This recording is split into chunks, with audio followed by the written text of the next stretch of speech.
राम लला ही ने अपने लिए कहा है कि भाई मेरा घर मुझे दे दो। केवट जो था ना वो हर चीज में वो रघुनाथ जी पे छोड़ के रख देता था। साहूकार ने कहा कि यार ये जो है इतनी जल्दी ये पैसा वापस कर दिया तो इसका मतलब मैं इसे और थोड़ा सा ले सकता हूँ। तुरंत में जो पुलिस थी वो इसको पकड़ के लेके गई। अब क्या हुआ कि वो सम्मन लेकर के पहुंचा, गांव में खोज रहा है, कोई रघुनाथ जी है ही नहीं। चलिए माहौल बनाइए, पहले आपकी चाल है। क्या माहौल बनवा रहे हैं यार भाई साहब, माहौल तो अयोध्या में बना हुआ है। दिवाली से भी बड़ा उत्सव ड्यूटी है उत्सव, लेकिन कितने बड़े कोर्ट केस के बाद आया है ये नहीं आ रहा है। ठीक है, वो फॉर्मेलिटीज तो जरूरी है। This is the first time the God has fought. इसमें पार्टी रहे हैं रामलला है पार्टी है। हाँ क्या बात कर रहे हैं, एकदम रामलला पार्टी है प्रॉपर। अच्छा।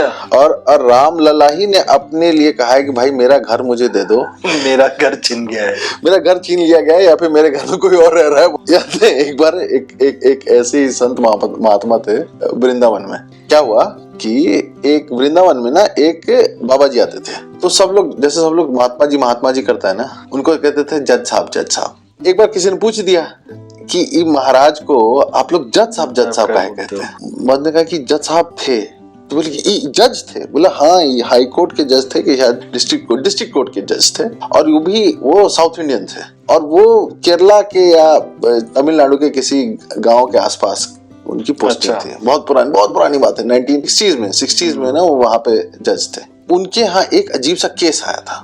एक क्या था कि जहाँ पे वो जज थे वहां से कुछ दूर पे एक गाँव था, और गाँव से एक नदी बहती थी। नदी में एक केवट था जो नदी पार कराते हैं। तो केवट जी जो थे वो नदी किनारे आराम से अपना बैठे रहते थे, जो आता था उससे अठन्नी चवन्नी चाहे 1 रुपया जो भी लेकर के वो नाव क्रॉस कराते थे।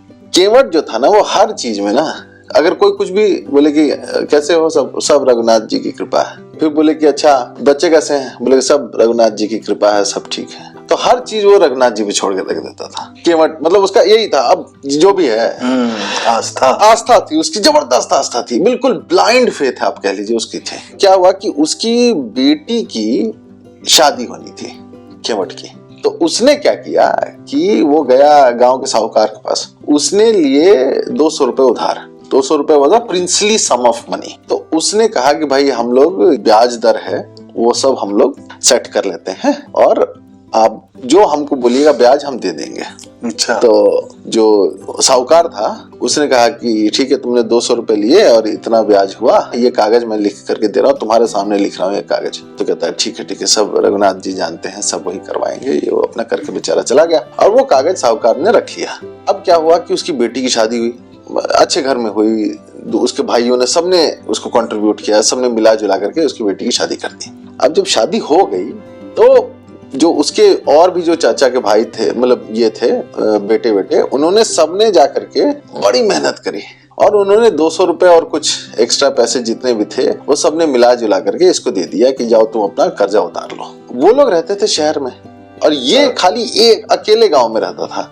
अब साहूकार के पास जब इसने पैसे जमा कराए, साहूकार ने पूछा तब शादी ठीक हुई, अच्छे से हो गई? तो उसने कहा कि सब रघुनाथ जी की कृपा है, बहुत अच्छे से शादी हो गई, अब आप अपना पैसा ले लीजिए, हमको इस कर्जा से मुक्त कर दीजिए।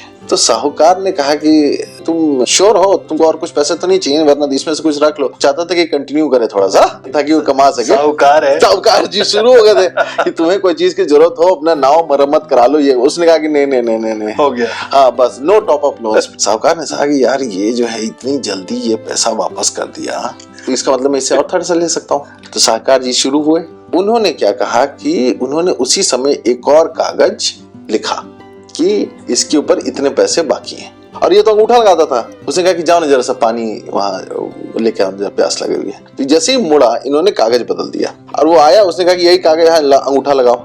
उसने अंगूठा लगा दिया, बोले कि चलो तुम्हारा डिस्चार्ज हो गया लोन, जाओ तुम। बड़ा खुश हुआ कि चलो रघुनाथ जी की कृपा से कागज डिस्चार्ज हो गया।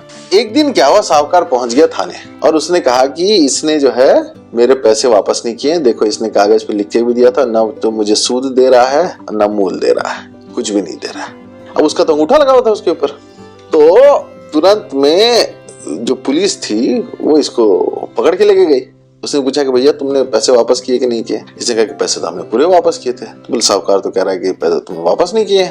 तो बोले कि ये तो भाई फ्रॉड का केस हो गया, तो इसमें तो दफा वफा लगेगी और तुमको अब भाई कोर्ट केस लड़ना पड़ेगा। तब तक तुम उसको कोई छुड़ाने के लिए भी नहीं आया, क्योंकि कोई था ही नहीं उसका बेलदार, वो इसमें चला गया, कस्टडी में चला गया। और उसके बाद उसकी पेशी हो गई इन्हीं जज साहब के यहाँ। अच्छा, यहाँ से जज साहब आए, एंट्री हुई, तो ये गया, अब ये रो रहा है इसमें खड़े होकर के। तो जज साहब देखे कि यार बड़ा भला मानस लगता है। उन्होंने कहा क्या हुआ? तो बोले कि हमने एक एक पैसा उतार दिया था, बताइए। उसके बाद फिर से साहूकार जी हमसे पैसा मांग रहे, बोल रहे हम एक भी पैसा नहीं दिए, जबकि हम 200 रुपया प्लस जो भी मेरा जो था अमाउंट हम पूरा उतार चुके हैं। तो इन्होंने कहा कि देखो तुम रो वो मत, तुम्हारे अलावा उस समय जब तुम साइन कर रहे थे या अंगूठा लगा रहे थे तो कोई था? तो सब रघुनाथ जी थे और कोई नहीं था। साक्ष्य रघुनाथ जी। हाँ, सब साक्ष्य रघुनाथ जी का था, हमारा और कोई नहीं था। तो इनको लगा कि अच्छा कोई रघुनाथ जी होगा इसमें। तो इन्होंने क्या किया, इन्होंने कहा कि अच्छा ठीक है, वो रघुनाथ को समन कर दो। ठीक है, कोर्ट वाले को भी क्या, वो रघुनाथ सम्मन ये अपना डाल दिया, सम्मन कर दिया गया। बोले क्या जो तुम जाओ। तो बोला कि भाई इसको तो कोई बेल भी देने वाला नहीं है इसका, तो जेल ही में रहेगा। इसको जेल में ठूस दिया, चला गया जेल। अब क्या हुआ कि वो सम्मन लेकर के पहुंचा, गांव में खोज रहा है, कोई रघुनाथ जी है ही नहीं। फिर किसी ने कह दिया कि वो रघुनाथ जी का एक मंदिर है, वहीं चले जाओ तुम। हाँ, वहीं पे शायद तुमको मिल जाएगा रघुनाथ जी। वो भी अपना गया, उसने अपनी ड्यूटी बजाई, उसने जाकर बोला कि अच्छा ठीक है भाई, हमको कहीं मिला नहीं, भगवान जी आप ही जानो कौन रघुनाथ है यहाँ पे। ये लो सम्मन। अब पुजारी जी अचंभे में कि भाई आज तक बहुत लोगों ने अर्पण किया इस मंदिर में, कोई पोशाक लेकर के आता है, कोई हार लेकर के आता है, कोई अन्न लेके आता है, ये पहली बार रघुनाथ जी ने सम्मन मंगवा लिया अपने लिए।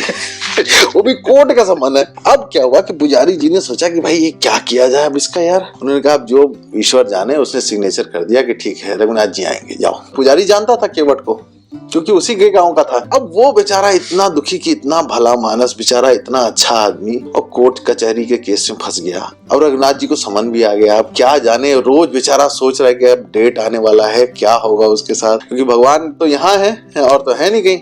जिस दिन डेट पड़ने वाली थी उससे एक दिन पहले पुजारी ने जाकर के मंदिर में हाथ जोड़े, रघुनाथ जी देख लो, बहुत भला मानस है, बहुत सरल आदमी है, अब आप ही जानो, आपके ऊपर पूरी आस्था रखता है ये। उसने अगले दिन सुबह में अर्ली उठा हुआ, उसके बाद उनको लगा कि भाई रघुनाथ जी को आज कोर्ट जाना है। रघुनाथ जी के लिए पोशाक बदली। हाँ नहीं, पहले नहलाया उनको, पोशाक बदली, कुछ भोग बना करके खिलाया। उसके बाद फिर वो कहा कि अब जो हो गया सो हो गया। अब वो तो कोर्ट ही में थे, यहाँ से कोई जाना तो था नहीं। कोर्ट में वो आ गया केवट जो आवाज देता है। हाँ, उसने कहा भाई रघुनाथ जी हाजिर हो।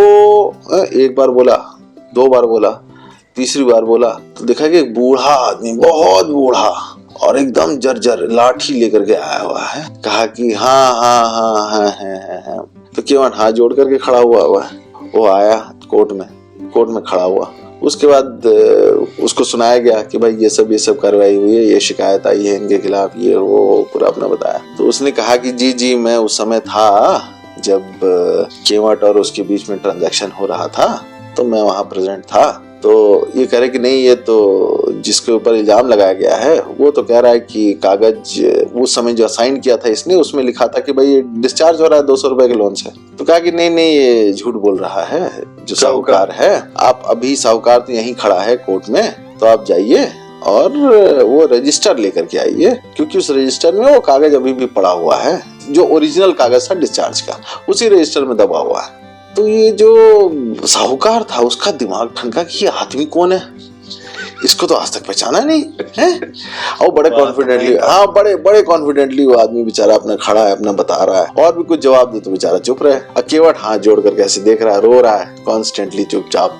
उसका जब गया वो जो इसका कोर्ट का ये एडवोकेट कमिश्नर को चाहे जो भी हो गया, वो गया वहां से लेकर के आया, उसको खोला तो कागज मिल गई। तो उन्होंने कहा कि अरे तुम फ्रॉड, ये किसी आदमी को फंसा रहे हो। ये जज साहब बहुत गुस्सा हो गए। जज साहब ने कहा कि भाई इनको बाइज्जत बरी किया जाए, इनका जो लोन है वो डिस्चार्ज हो चुका है और ये फ्रॉड कर रहा था, डॉक्यूमेंट क्रिएट कर रहा है, इसलिए इसको जेल भेजा जाए। तब तक रघुनाथ जी अपना पीछे मुड़े और कोर्ट से बाहर चले गए। उसके बाद जो जज थे वो बोले कि यार ये केवट को बुला करके लेके आओ। केवट नॉन स्टॉप रो रहा था, उसको बुलाए कोर्ट में।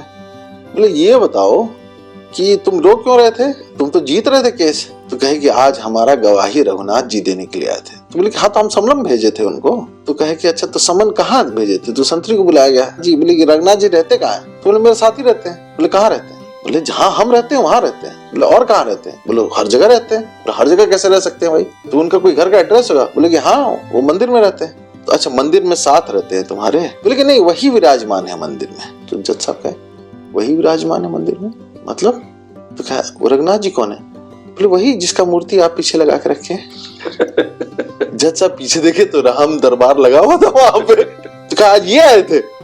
तो और कौन आया था? यही आई थे निकालने के लिए।